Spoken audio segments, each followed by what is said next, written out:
Hello, everyone. Welcome to an exciting new journey. The challenges that immigrants go through, no one understands them fully. I realized a little while ago that my son would never understand what we truly went through. So, I want to do something to chronicle the different paths we take. We're going to be talking to different people from different cultures, and the only thing they have in common is that they've left their homelands to work in the NHS. Hello, everyone. Welcome to episode 6 of the IMG UK podcast. I'm your host, Asadullah Khan, and I have with me today Dr. Christina Kostake. I'm just going to introduce Christina, and then we'll talk about her journey in the UK and what she's achieved so far.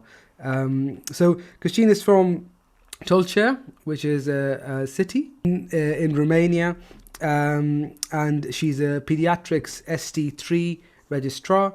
She's also an honorary member of the, honorary secretary of the BMA Yorkshire Committee, as well as a National Junior Doctors Committee member and a National Council member of the BMA.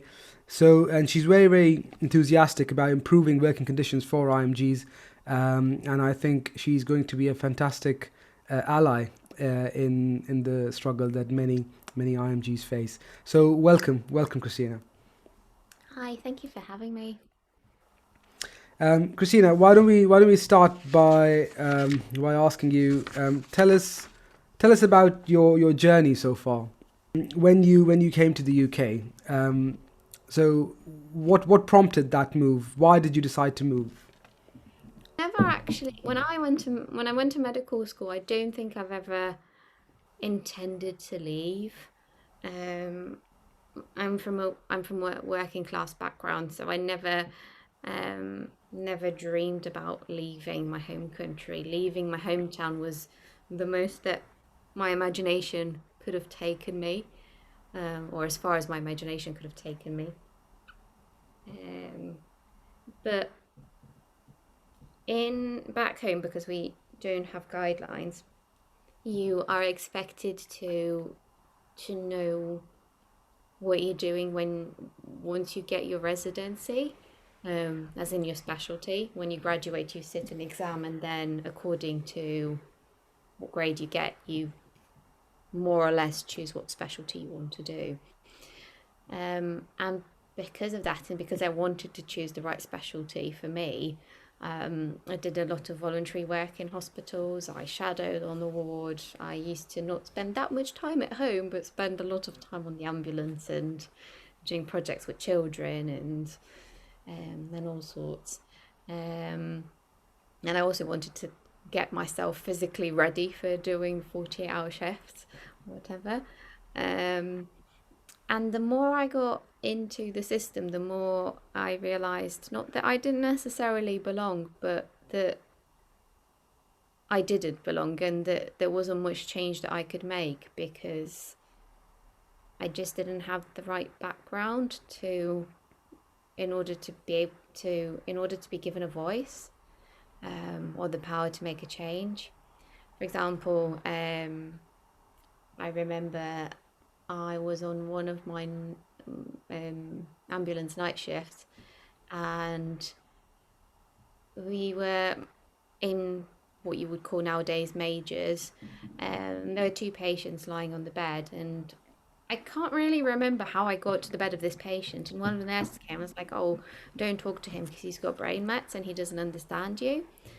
I just didn't consider much of it, and then probably 10 minutes later, as I was doing something with the patient next to that was in the next bed, the patient that the nurse was talking about asked me kindly if I would be able to give him a glass of water. And that was probably the first wake-up call where I realized that I can't practice there, because that one incident broke me. And following that, as I was doing more voluntary work as a student on the pediatric ward, for example, there would be residents that would treat me not very nicely just because the seniors liked me, because I obviously did voluntary work, and they shouted at me, oh, you didn't, why did you write that the kidneys weren't palpable in the notes, because that's not the way the boss likes it. And I just, yeah, I there was too much that I realized would just gradually break me, and I wouldn't be able to give the patients the right care that they deserve to give, and I wouldn't be able to change anything, which was my main upset. Um, and those are only two little examples that gradually led to me wanting to leave.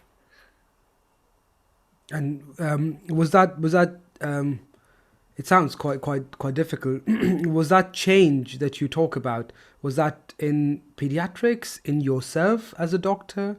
What sort of change do you mean? Environment that I was placed in.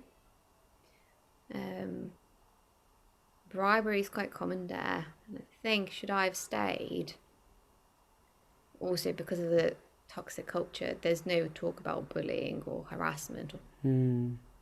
or misogynism or anything like that, or it wasn't back in that time. Should I have stayed, I probably would have done gastroenterology, which is what I did my thesis in. Um, just because the unit and the seniors were nicer and you didn't have to bribe them to get good training. Um, because I just couldn't have afforded any of that.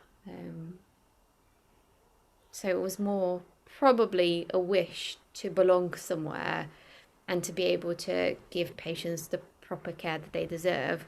My dream was to leave, to become a consultant, and then to do voluntary work, um, which is what I found when I moved to the UK. I went to the paediatric cardiology unit in Bristol, and the doctors there were involved in this voluntary project called Healing Little Hearts, that goes to countries that can't offer good healthcare to children with congenital heart problems. And they even went to Romania. Um, and that's kind of what I was dreaming of doing. Well, yes. I wish I could say what you told me about bribery has surprised me, but I wouldn't be surprised. The first surgical procedure I ever did was an appendectomy as a house officer in my home country, and as you said, you've got to buy off a lot of people to get what you want, which isn't sustainable for someone who can't afford that on a regular basis, which creates a divide. And what I think what you're trying to describe is a meritocracy. So you wanted to feel like you were valued on the basis of your work and your work ethic, rather than all these other external factors which you had no control over. Not to mention the bullying, and we'll talk more about that as we go along. So thank you for sharing that. Tell us about your lovely family and your childhood. Oh, I'm an only child. And the main reason is not because my mum and dad didn't want to have more than one child, but my mum had quite a few health issues when she was young.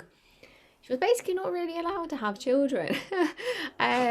When she became pregnant, she went to the local hospital. She was kicked out of the local hospital because she was told that she's crazy, and that the doctors there didn't want to have her death or my death on their conscience.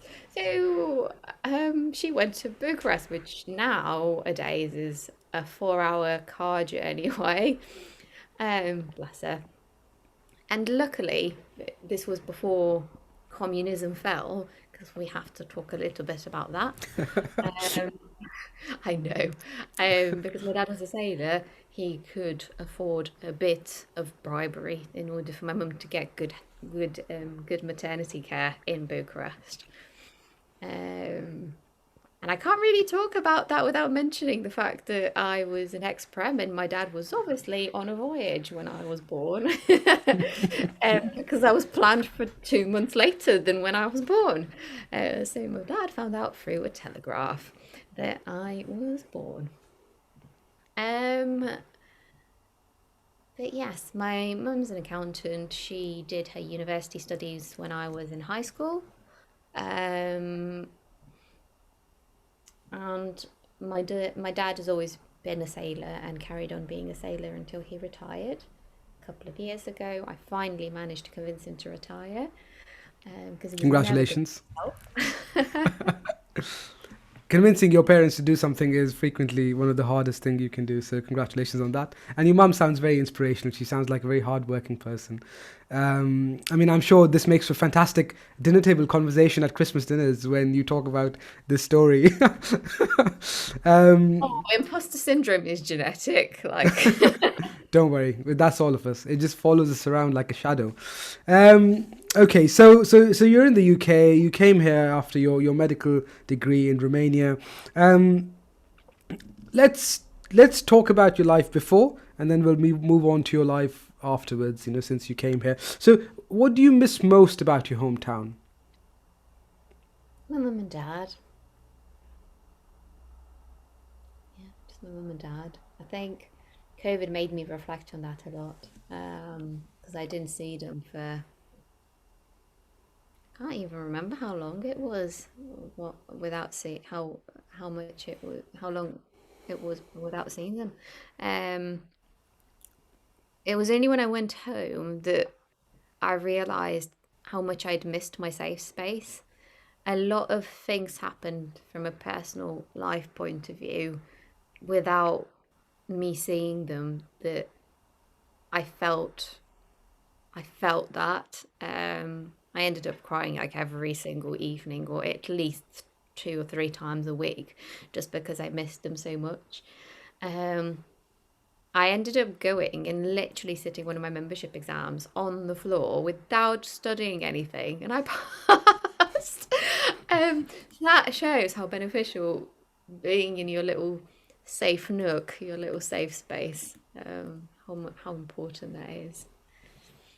Just someone being there all the time to catch you when you fall, isn't it? Or just having that security, really. You don't necessarily have to fall, but just having that security is, it means the world, doesn't it? And And I it's can, not them cooking for me or no, anything, it's just even though being the cooking around. helps. Yes.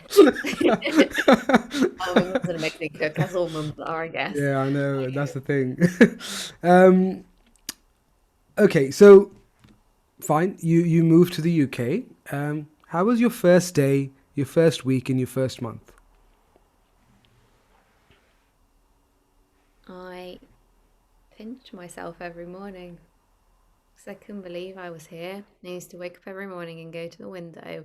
Had a really nice view over Bristol from this like old hospital accommodation room.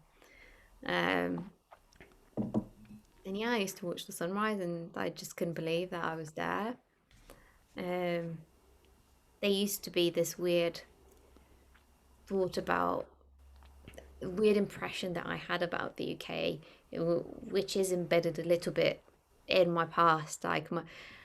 This is funny. So my dad, when I was 5, got me a Barbie doll, which was my first and I think only Barbie doll. And she was a doctor. She was a veterinarian, but she was a doctor. She had a stethoscope and a That white is coat. such a dad gift. I know. And he got it from the UK. So in some way, my 5-year-old self just kind of automatically associated the UK with something really lovely. Um, and then I did go visiting through European projects in a couple of countries, including Germany, because I can speak some German. Um, I think Italy, and I also came to the UK with a different reason, and the UK was the only country that sort of felt like home. But even so, to have your one-way ticket, even though it breaks your heart to leave your family behind and just carry your life in like these 23 kilograms, was just something else. I was lucky enough in that time. So I was dating this lad who we'd been together for like a year and a half, and he wanted and is now training in cardiothoracic surgery.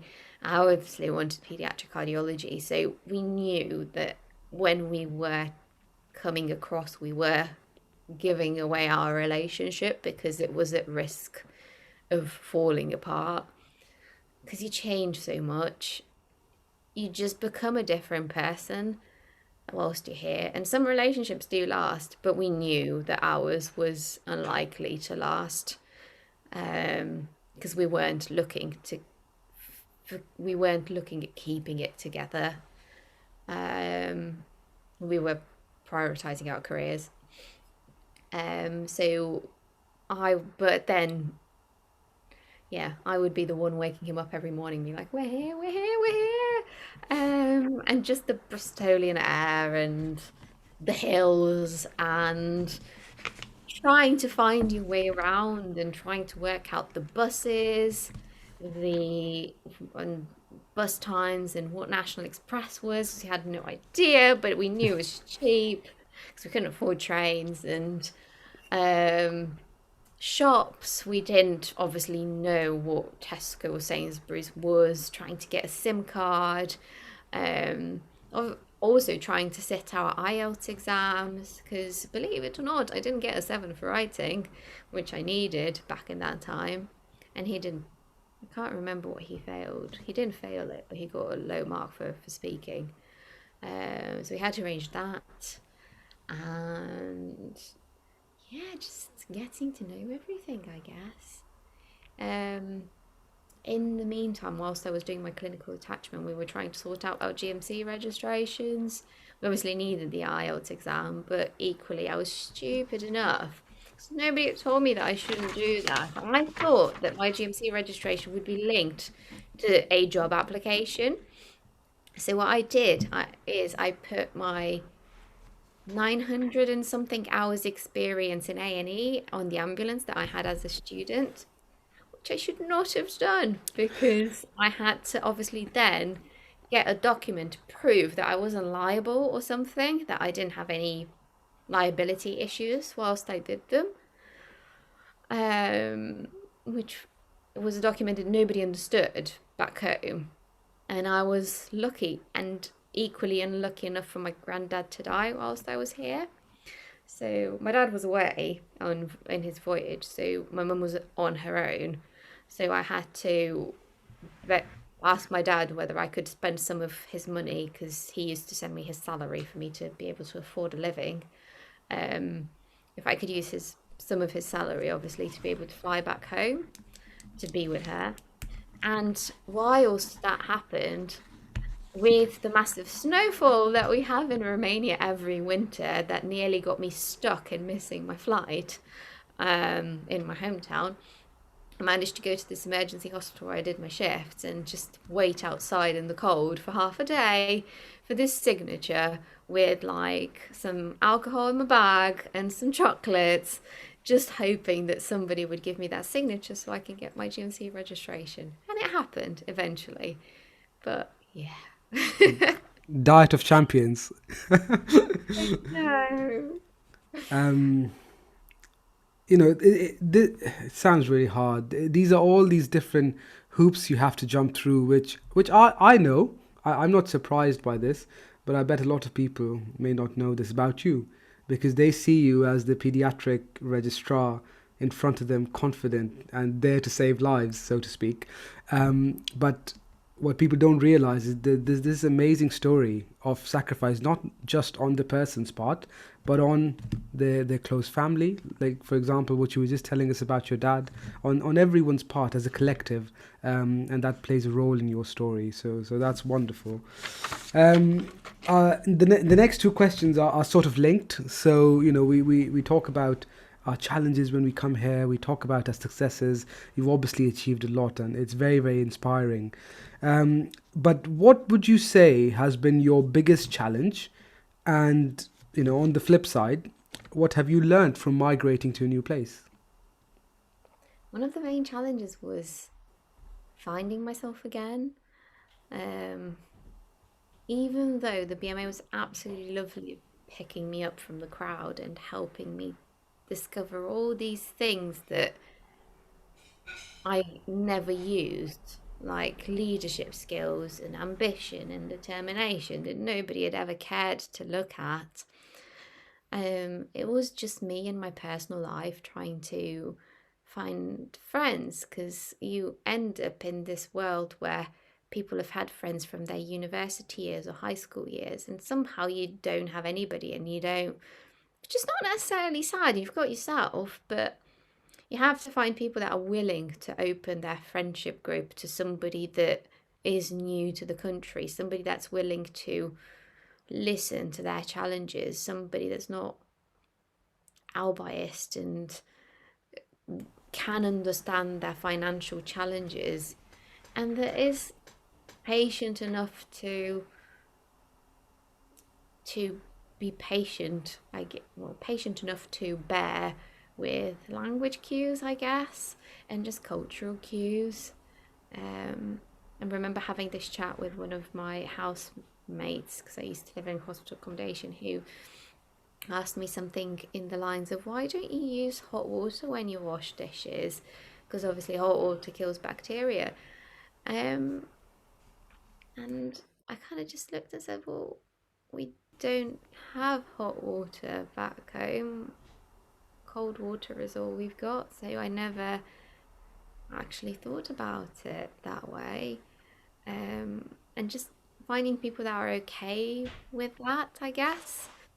And we shouldn't feel ashamed of who we are and where we come from, but it's just about people that are willing to do that, to take that extra mile, just to accept you with that and not be afraid, I guess. So that was one. Have you ever been made to feel like you should be ashamed of where you come from? Yes, by both staff and patients, I guess. But those are things that you kind of try to forget. There is a reason why I speak English so well. Um, my parents can't speak any English at all. My partner's British, and my mum can understand nothing. Like, there's nothing that they, conversation wise, they can make together.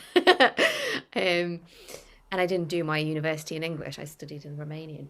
But I just got tired of being called a gypsy, or just being told that my skin is either too white to be Romanian or not white enough to be British. And I know that sounds really petty, because I don't want to bring race into this, but just the subtle things that, like, you wouldn't think that anybody would pick up on that, and just felt a feeling like I just got tired of people trying to pinpoint where I was from and relate that to being a gypsy or locking their doors, or I just got tired. So I just worked so hard to get rid of any shade of Romanian accent, which I probably should have never done in the first place. But so yes, you do. When it comes to patients and the people that you talk to, you kind of end up learning how to turn into a positive thing. I remember whenever I felt uncomfortable, I used to turn it into something about them, talking about, oh, but I really love it here, or but this is my home, or saying something positive about them. And in the end, the discussion would become positive. Um, but yeah, um, But that's now not how it should be. no. No. And now I know. Yeah. So I do so much work in the BMA about it, but it took a long time. When you're 25 or 26 and you've only got yourself as a mean of support and your own financial mean and mean of well-being and sanity, you kind of get on with it, which isn't what should happen. And there wasn't anybody else like me in my foundation training. In my year of training, I was the only IMG. People had so many expectations, the same as they would with anybody else, like with my colleagues, and the expectations should have never been the same. There were no other IMGs where you were? No. Everybody else was British. There was one person that studied here that was half British, half Chinese, and someone else that again had a BME background, which I'm so sorry cannot remember, but they're all trained here from a medical school point of view. So They, as they can't, they just can't understand. I mean, as good as people are, it takes a very special extra mile effort to actually, well, either that or listening to this podcast, hopefully, to understand what it's like. And I'm really thankful for your vulnerability and for sharing that with us today. Um, I think you were going to tell us a few more. I did interrupt you. You're going to tell us a hey, few more challenges. I think in the lines of I wanted to expand a little bit on what we were discussing earlier, if that's okay. Of course. Feel free to put it in the podcast if you want to or not, if you think it's useful. Um, some of the things that I was really lucky basically to have this educational supervisor who I mention everywhere. He was amazing. He was a surgeon, believe it or not. And he literally had my back with any bullying and any undermining that I was subject to. He'd always had my back. And when I was an F2, he was on my LNC, which is the local negotiating committee. And basically somebody said, why don't you, because we didn't have a chair, why don't you chair it? Which as an F2 is it's basically a position that normally consultants have. And I went to him and I was like, I don't really know what to do. And he was like, just have a go. So, and he was my deputy, my educational supervisor was my deputy. It was amazing. And we would have like these meetings where I would be like, in the meeting, would be like, James, blah, blah, blah. And then as we come outside the meeting, I was like, oh, Mr. So and so, we need to have my educational supervision meeting. But I had cases in which, like, my clinical supervisor in A&E gave me CBDs to prove that I could see somebody in less than 20 minutes. For somebody that was in their second year in a foreign country, working in a foreign language. And I understand why that's important for the waiting hours and for the 4 hour limit. But equally, and she was a foreign doctor as well, it was so hard. And yeah, and then there was another bullying instance that I'm not going to mention. But yeah. You touched upon the difference a good mentor can make, and that's so important, isn't it? Because my first mentor in this country was also a surgeon. AJ, if you're listening, you know about the difference you made to my career, and I really respect you for that. I'll send you a link. But yeah, I mean, the first day I was here, I was scared. I didn't know what everything was. I make this joke frequently, and I've probably done it on a few other episodes, but I just didn't know what a drug chart was because that's just not how things work back home. And he sat me down, he got me coffee, and we sat down and we just had a chat. And he said, anything you need, I'm here for you. You need to get stuff signed off, I'm here for you. As long as you work hard, as long as you're honest, I'm here for you. And it meant it was such a big deal to me because here I was with my wife who's with me, and my wife hadn't started working yet. So she was in that phase, fully qualified doctor, registered with the GMC, just waiting while I'm scrubbed in 13-hour surgeries and I'm coming home and I come back and tell her, I feel lost. I feel lost. Should we go back home? And then she said, no, no, we shouldn't, because you've come here, you've taken the step, you've got to live up to it.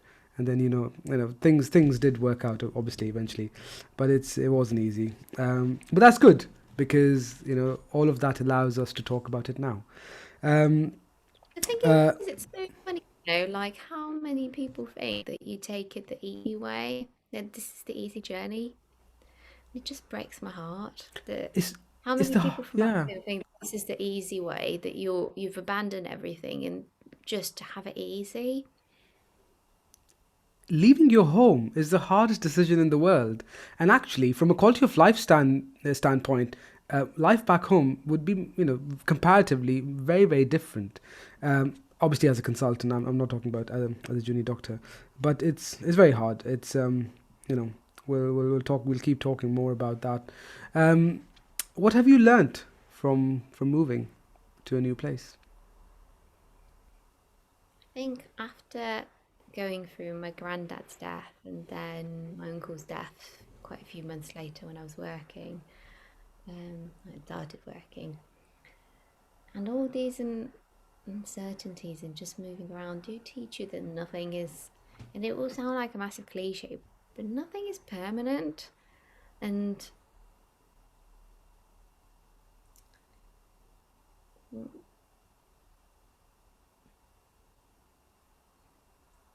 whatever we do, whatever we decide,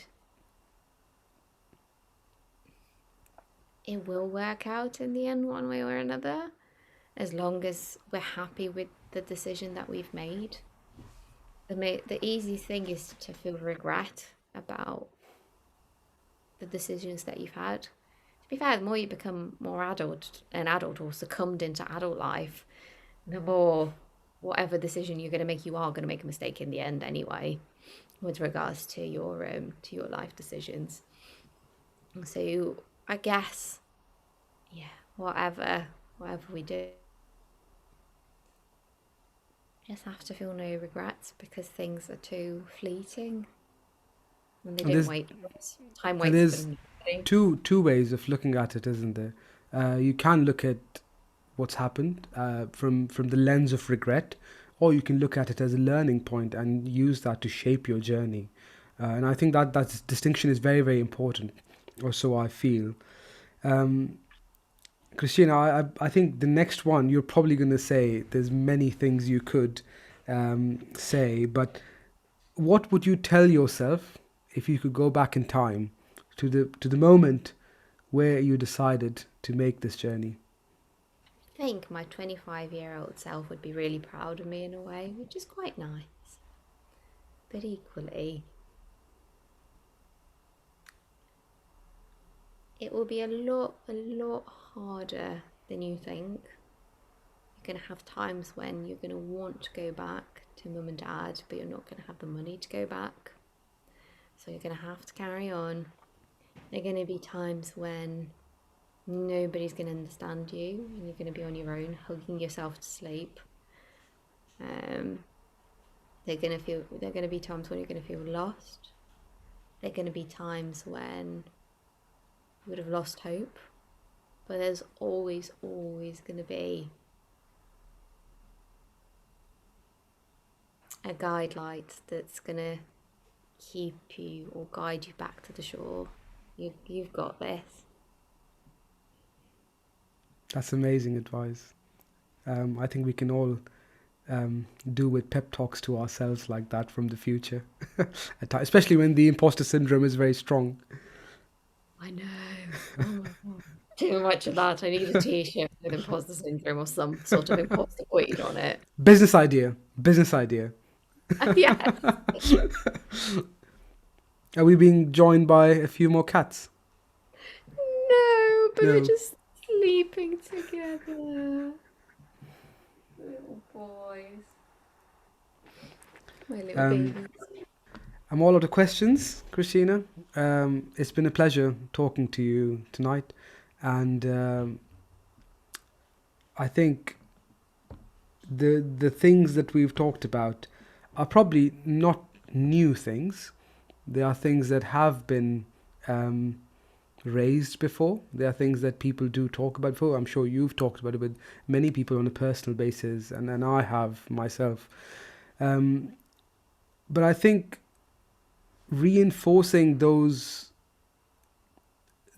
parts of our story with the actual narration of the story itself has a different kind of impact, and that's what I hope people listening to this feel, and also to know that you're not alone. Um, whatever you're going through, at whatever point in your life, someone else has gone through it, and just try and look for those other people and try and reach out, because that's the most important thing in the world. You're not alone. Um, I'm going to end it there. So thank you very much for speaking to me. It's been an absolute pleasure. Thank you so much for having me. Bye, Christina.